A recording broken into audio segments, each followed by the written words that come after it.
امام کے پیچھے فقہ حنفی میں سورہ فاتحہ پڑھنا جائز نہیں ہے، اور اس کے بڑے مضبوط دلائل ہیں۔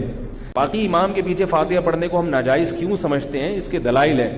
ایک تو قرآن مجید کی آیت ہے وَإِذَا قُرِئَ الْقُرْآنُ فَاسْتَمِعُوا لَهُ وَأَنصِتُوا، جب قرآن مجید کی تلاوت کی جائے تو خاموشی سے سنو اور خاموش رہو۔ عبداللہ ابن مسعود رضی اللہ تعالیٰ عنہ فرمایا کرتے تھے کہ یہ نماز کے بارے میں آیت نازل ہوئی ہے کہ صحابہ پہلے نماز میں امام کے پیچھے قرات کرتے تھے، جب یہ آیت نازل ہوئی تو انہوں نے قرات سے روک دیا، تو پتہ چلا کہ جس حدیث میں امام کے پیچھے فاتحہ پڑھنے کا حکم ہے وہ منسوخ ہے۔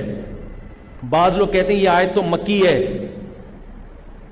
نہیں یاری بات سمجھ میں، اور فاتحہ کا حکم تو مدینہ میں نازل ہوا۔ تو یاد رکھو ایسا ہوتا ہے کہ سورت مکی ہو مگر اس کی کچھ آیتیں مدینہ میں نازل ہوئی ہوں، ایسا بہت ہوتا ہے۔ سمجھ میں آ رہی ہے بات؟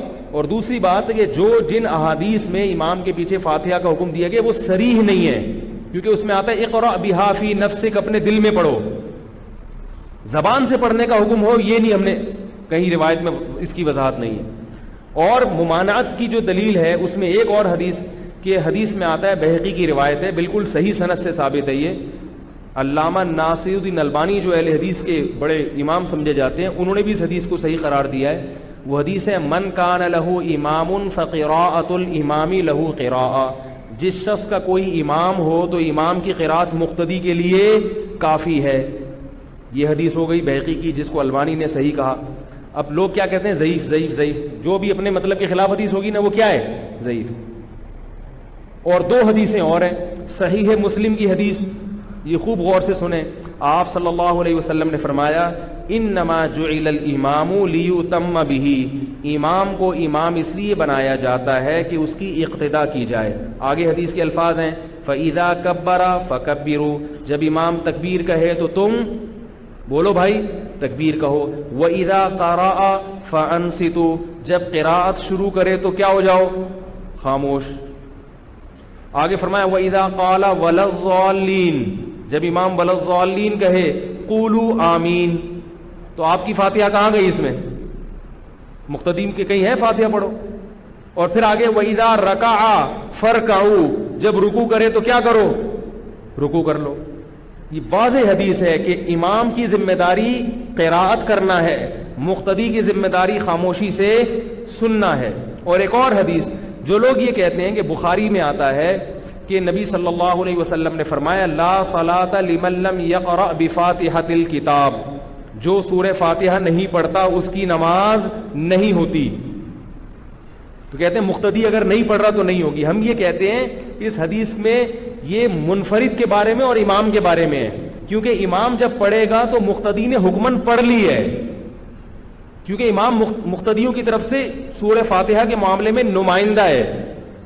بعض کہتے ہیں پھر رکوع کی تسبیح بھی امام کو پڑھنے دیں، آپ نہ پڑھیں۔ ہم کہتے ہیں حدیث سے پتہ چلتا ہے کہ قراءت میں امام مقتدیوں کا امام ہے، اور مقتدیوں کی طرف سے اس کی قراءت کافی ہو جائے گی۔ اتحیات میں اور تسبیحات میں ایسی کوئی حدیث نہیں ہے۔ بات آ رہی ہے سمجھ میں؟ اور یہ سورہ فاتحہ کو ہم پروٹوکول دے رہے ہیں، عزت دے رہے ہیں کہ اس میں امام کی طرف سے ایک نماز کا ایک بہت بڑا رکن ہے نا، ایک بہت اہم رکن ہے۔ تو جب امام فاتحہ پڑھے گا تو وہ سب کی طرف سے نمائندگی کرے گا۔ تو یہ جو بخاری کی حدیث ہے کہ لا صلاۃ لمن لم یقرأ بفاتحۃ الکتاب، کہ جو سورہ فاتحہ نہیں پڑھتا اس کی نماز نہیں ہوتی، اس حدیث کا مطلب سمجھ میں آیا؟ اب یہ جو میں نے مطلب بیان کیا اس کی دلیل بھی حدیث سے ہی ثابت ہے۔ نہیں آ رہی بات سمجھ؟ بعض لوگ کہتے ہیں اس میں یہ تو تم نے اپنی طرف سے ٹیکنیکل فرق نکال لیا ہے کہ امام چونکہ نمائندگی کر رہا ہے تو گویا امام نے پڑھ لی تو گویا مقتدی نے بھی گویا پڑھ ہی لی۔ یہ تو عقل سے آپ مسئلہ نکال رہے ہیں، تو صرف عقل سے نہیں ہے، حدیث سے بھی ہے۔ صحیح مسلم کی حدیث ہے من لم یقرأ بفاتحۃ الکتاب فصاعدا، یہ الفاظ ہیں کہ جو سورہ فاتحہ اور اس کے ساتھ تلاوت نہیں کرتا اس کی نماز نہیں ہوتی۔ تو ہم کہتے ہیں اس سے پتہ چلتا ہے کہ تلاوت میں تو آپ بھی کہتے ہیں نا کہ اگر امام قرات کرے گا سورت ملائے گا تو وہ مقتدی کی طرف سے کافی ہو جائے گی۔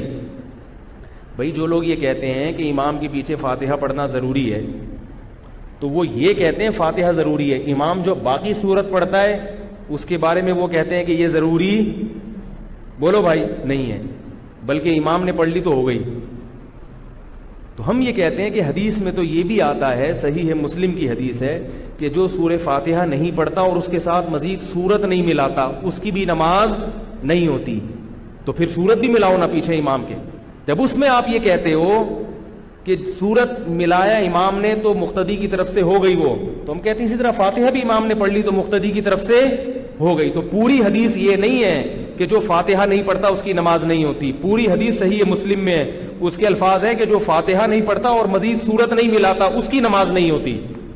میں نے اپنے ایک بیان میں یہ کہہ دیا تھا کہ مولانا سرفراز خان صفدر صاحب کا ایک رسالہ ہے اس پر, فاتحہ خلف الامام پر, وہ بڑا زبردست رسالہ ہے, وہ پڑھیں.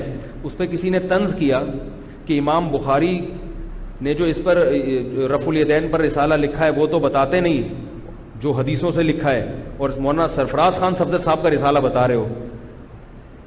تو یہ ہوتا ہے کسی کی بات کو نہ سمجھنا اور خام خواہ میں کسی پہ طنز کرنا. مولانا سرفراز خان صفدر صاحب نے جو لکھا ہے وہ بھی حدیثوں سے ہی لکھا ہے. تو یہ دیکھا جاتا ہے کہ لکھی ہوئی کیا چیز ہے. آئی بات سمجھ میں؟ اور مولانا سرفراز خان صفدر صاحب کا رسالہ بہت جاندار ہے فاتحہ خلف الامام کے بارے میں. مولانا سرفراز خان صفدر صاحب بڑے زبردست عالم گزرے گوجرانوالا کے, بہت بڑے محدث تھے. میں جب ان کی کتاب پڑھتا ہوں میں حیران ہوتا ہوں کہ اللہ نے, یعنی ان کا ایک ایک کتاب کا جو صفحہ ہوتا ہے نا, ایک ایک صفحہ, اس پر اتنی تحقیق ہوتی ہے کہ ایسا لگتا ہے کہ اس ایک صفحے کو لکھنے میں 1 مہینہ لگا ہوگا. اتنا تحقیقی رسالے ہوتے ہیں ان کے. تو ان کے بہت سارے کتابیں ہیں, ان کی کتابیں پڑھا کریں, لیکن وہ ذرا علمی اسٹائل میں ہے تو بعض دفعہ عوام کی سمجھ میں نہیں آتی, یعنی گاڑی اردو ہے اس میں.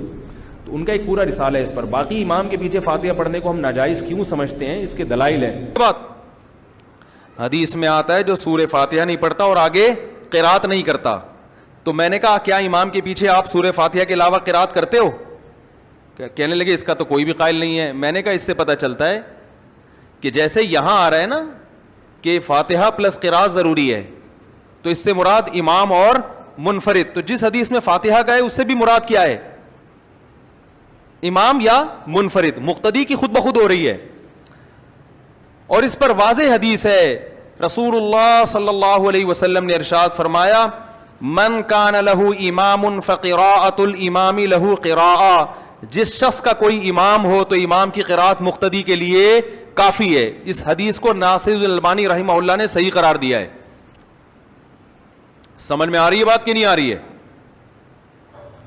تو میں نہیں کہہ رہا کہ دوسری طرف دلیل نہیں ہے, لیکن یہ بھی بہت جاندار دلائل ہیں جس کے آپ سننے کو گوارا نہیں کرتے آپ. اور آج کل ایک مارکیٹ میں چیز بہت کہ اپنے مخالف کے جب حدیث آئے نا فوراً ضعیف ہونے کا ٹھپا لگا دو اس کو. ضعیف, یہ بڑا بہترین حربہ ہے, ضعیف. اگلا ویسے ہی نفسیاتی طور پر ایک امپریشن پڑ جاتا ہے کہ یار کچھ تو دال میں کالا کالا ہے.